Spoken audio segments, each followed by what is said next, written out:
What do you think of our president's comment the other day about he finds the Tea Partyers amusing? Well, he may find them a little less amusing after November, but I think there's been a total disrespect for the people in the Tea Party by the administration and by some of the mainstream media. They've tried to, first they tried to ignore them, then they're trying to attack them, then they're trying to discredit them, and then the Tea Partyers are going to win. So I think the Tea Party people, when I go out to these tea parties, they're members of all parties, they're members of all races, they're veterans, they're moms, they're kids, they're college students, they're workers, whether they're driving a hot rod or running a machine or driving a truck. They're doctors, there are accountants, there's all kinds of individuals in the Tea Party movement. They're just hardworking Americans, and they know their rights are being taken away. So I would say to President Obama, you better not demean the Tea Party movement anymore, because we're going to hold you accountable. And the elections of November 2010 are fast approaching, and it looks like the Tea Party movement is growing exponentially. It is growing exponentially. I've seen tea parties that started out in January at 20 people, and then within 2 months they were at 200 people. Now they're at 800 or 1,000 people. So that, and the Tea Party movement is expanding, and it's encompassing more and more people. You know, it started out, at first it was people of my generation or a little bit older. You know, there were a lot of grandmothers that were out there, a lot of older veterans, but it started to expand down into the younger people, because they see what happened in this last election, especially this health care bill. When they passed this health care bill, Congress passed this health care bill against the will of the people, it caused so many more people to join the Tea Party movement, because they know that there are very corrupt politicians in Congress. They're not doing what the people want, they're doing what they're being told to do by some left-wing extremists who are trying to take total government control over all of our lives. You know, there's oftentimes people talk about a right-wing conspiracy or right-wing extremism. Well, if you go all the way to the right, you have total anarchy. So there's no conspiracy in a total anarchist situation. The conspiracy is always on the left. So what the people on the left do is they will accuse the other party of doing what they're doing to try and take attention away from it. But you have left-wing extremism who are trying to create big government control over everything we do. And that is what has to get out. That message has to get out, because we have to make sure we stand up to it, and we can't be complacent anymore, or else we are going to lose our freedoms. Because if you have big government take control of everything, then your personal liberties are gone. So Larry, one last question, and we've enjoyed this very much. If you could be president for one day, and one day only, and you could pick one issue to tackle, what would that be, and what would you do about it? President, well, I don't know if a president can tackle an issue in one day, the way our government works. But the one issue that I would address right now is the energy issue, because that's what's crippling the jobs, and that's all tied in together right now. It's destroying it's part of what's destroying our farms, driving up costs for our dairy farmers. It's taking our water resources away because they use too much water on solar or geothermal energy. Everything is tied to this environmental energy issue, and we've gone so far the wrong direction, following nonsense science that is a total hoax, and it is destroying our economy. And the one issue that I would tackle would be to get us back on the road to common sense, efficient energy systems, which is basically on fossil fuels. And I'd like to add, we had this problem already. We had this issue back in the 70s.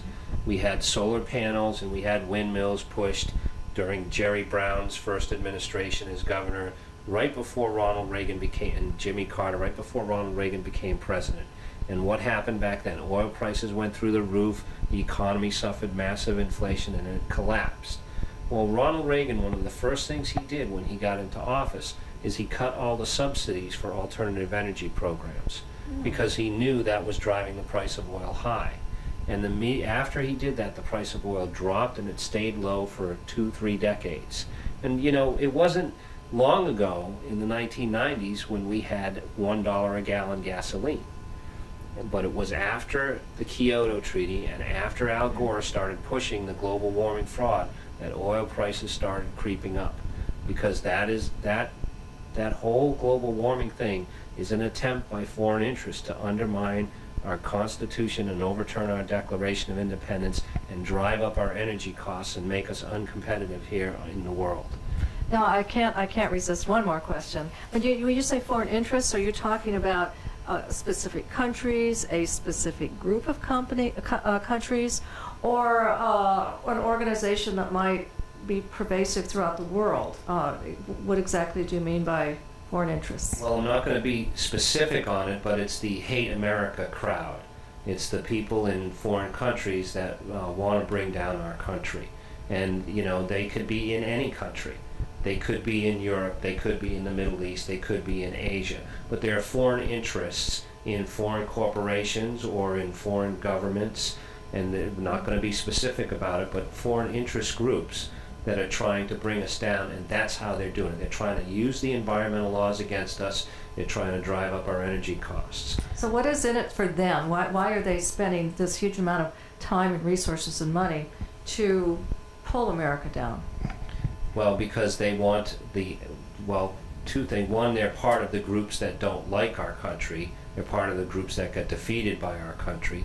But they're also trying to bring wealth over to them. They're trying to transfer our wealth over to them. They're trying to get our jobs over to them. And they feel that they can be more competitive than us if they continue to increase our costs, and that will bring us down. So it's a matter of, there's also a jealousy. You know, America is the world's #1 superpower. We earned that. We fought and we died for other countries. We fought and died for freedom. We set up the capitalist system that made us the #1 country in the world, but spread wealth across the world. So there's this, and you look in Iran, there's a definite jealousy in Iran of us, not by the people. The people actually want to have freedom, but by the government and the mullahs over there.